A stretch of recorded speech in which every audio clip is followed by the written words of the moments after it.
Okay, and we will now have a presentation from Jean-Paul Peak, who is the Director of Marketing for Energy in EMEA with Itron. Take it away. Good afternoon or good evening, everyone. I hope you hear me well. So we're going to be talking about consumer engagement, and I will walk you through essentially 4 parts. Where do we stand? Give you some context, how I see things. Then work on 2 angles, how to mitigate consumer concerns and how to craft a real value proposition for consumers, which I think is still missing today. And obviously, I'll leave it open-ended in the end. I don't think I have all the answers, but at least I will try and get some conversation going. So in terms of what's happening at one end of the spectrum, obviously there are tall challenges, tall orders for the industry. And you know very well that the business is moving towards less carbon intensive generation. So this is probably on the one end, on the generation side, very, very concerning for utilities. And you're thinking 2050 is far ahead of us. We have plenty of time. In reality, we have 3 years. In 3 years' time, all generation that will be installed in Europe should be carbon neutral. So it's very tall order. So that's one end of the spectrum. On the other end of the spectrum, what have we been doing in smart metering all these years? Personally, I've been observing the market for the last 10 years, actively involved in the market. And I must say, my assessment of where we stand today is we've been moving slowly from the DNA of utilities, what is it? Is security of supply. So that's been the DNA. Now we are moving towards what I call nation-centric product designs. And you think of it, the UK as a product design, Zoe was talking about it, with many issues. The French are doing also something different. The Germans are doing something different. The Italians are doing something different. The Dutch, everybody is focusing on monolithic model. And you wonder, why should it be this way? Why is it important to do nation by nation something which is almost the same, but a bit different? So, as a marketer, I don't know how many marketing people are in the room, but I'm always wondering what problem I'm trying to solve. And one of the things that's really tough is commodity. Electricity, gas, water, these are commodities, so basically you're dealing with low awareness. And guess what? What is used for measuring falls into a category that no marketer won't ever have to deal with. So ideally, you want to engage customers and move that meter from that upper right corner, down, hopefully to possibly shopping goods. When is it we will see people queuing outside of smart meter shops, like with people queuing outside of iPhone shops, for instance? It's a long way to go, very long way to go. Now, in the meantime, a small vocal minority is making sure that the tide of opposition is rising. And so my life will not suffice reading all these websites and all these YouTubes and all these reasons why we shouldn't be doing smart in Europe. So probably all my weekends will not suffice. But anyway, you have 3, it's a tripod. One is security and safety. We have to respond to this. The second one is privacy. Do I want someone to know I'm taking a shower? That's the usual theme. And obviously, these are billions of capex, billions of investments, so who's going to pay? Everybody knows the answer, but how do you engage people to accept this is a worthwhile investment? Okay, so we have to mitigate. Before we worry about creating value, we have to mitigate the pushbacks. We are facing tremendous pushbacks. This gentleman was talking about opt-outs. This will continue, maybe not in a sizable number, but it would be better to have 0. First thing is health concerns. And quite frankly, I've been reading the literature on RF many, many years. I think the honest assessment is there are some health concerns, but if you have to rank it, compared to other technologies that are part of our daily lives, this is not relevant. And I will not go very much in detail, but certainly you will not cook your steak with a smart meter. There is no chance. The second question concerning security and privacy, I think we have all the technology we need. We have to build a story, but the technology is around. It's very safe, and all the conversation about the end device security is probably misplaced. If you are a hacker and you're looking for glory, you're not going to hack your neighbor's device, you're going to hack the central system. I think last week was a good example. It was in the press. If you want to maximize your return on investment, you go for central system. You don't go for endpoints. And last one is probably the toughest one. Is how do you manage data ownership in a way that engages customers?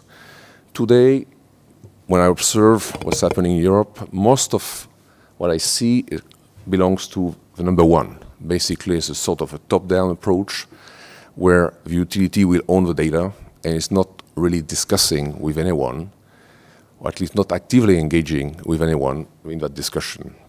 Now, the only model that works is the one on the right-hand corner, where you have a win-win situation, where you have consumers who are willing to share data to optimize the end-to-end cycle.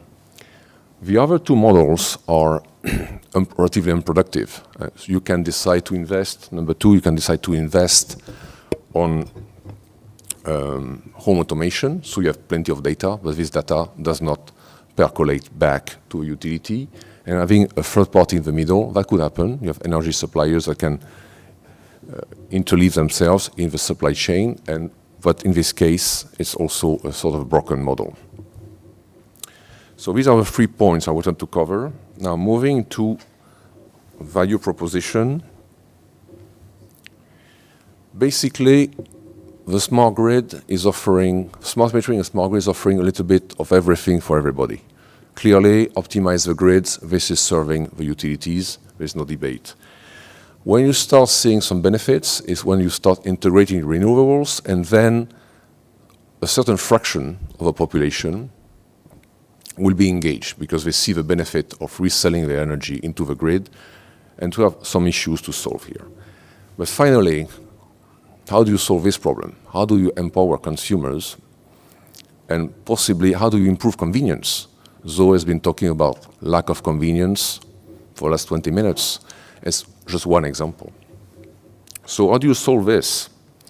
Well, first of all, you find out who are your consumers. Who is it you're trained to talk to?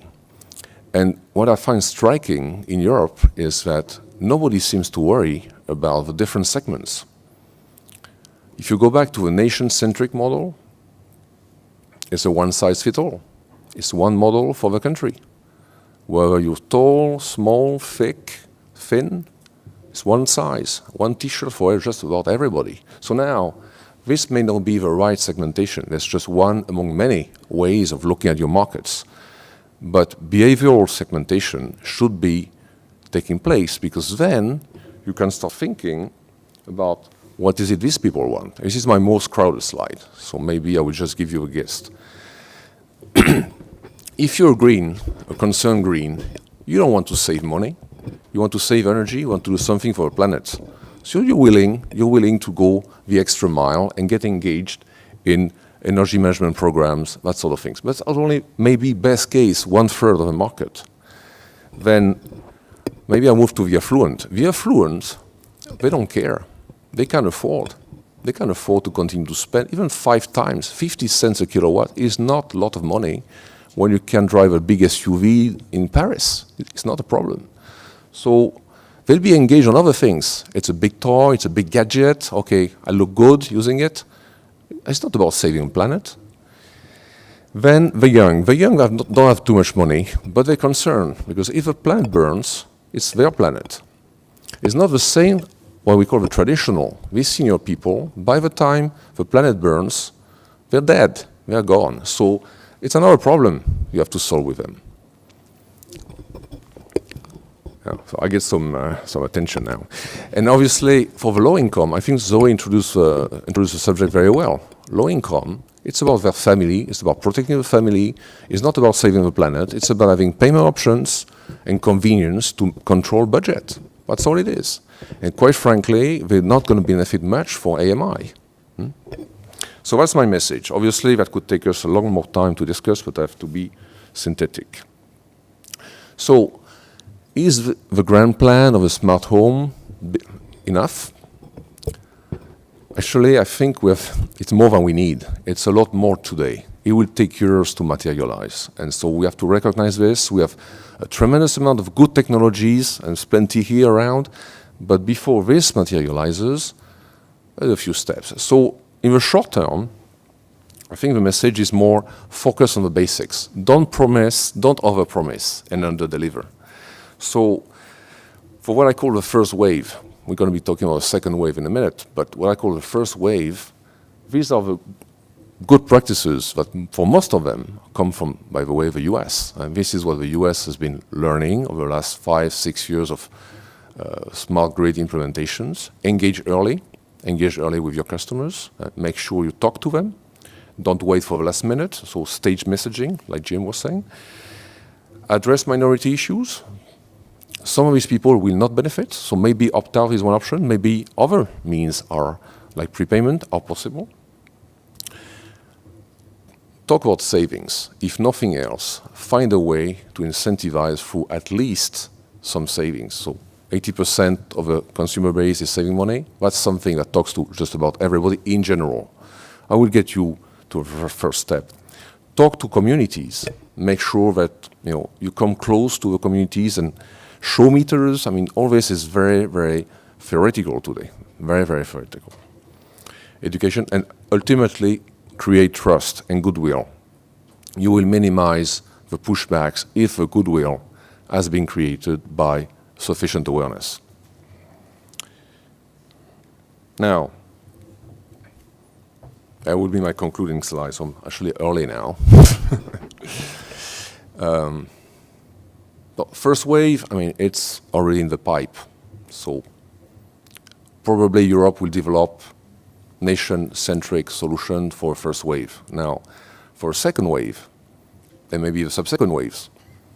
Considering that these product cycles will probably shorten. If you compare the old gas meter or the old electricity meter, this could last forever. Now we're moving to static products. The lifetime of these products will diminish. It will probably open ways for you to have changeable behavior. So if you think of it, maybe in Europe we need one type of meter with 5 different behaviors for the 5 different segments.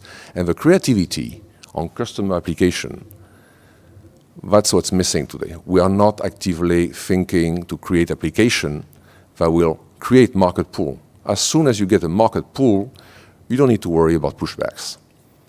Now, my iPhone is not like your iPhone. Maybe I'm running 3 applications, you're running 10, and somebody else is running 20. It doesn't matter. But ultimately, if it's going to fly beyond just operational efficiency, you have to find applications. So I had one more slide, which is too crowded, I think, is obviously we can support the different topologies, what we call ecosystems, different architectures. We have different applications from the utility side. We have other application today on the consumer side. This is just the beginning. Yeah, I think I stop here. That will be my concluding slide. Thank you.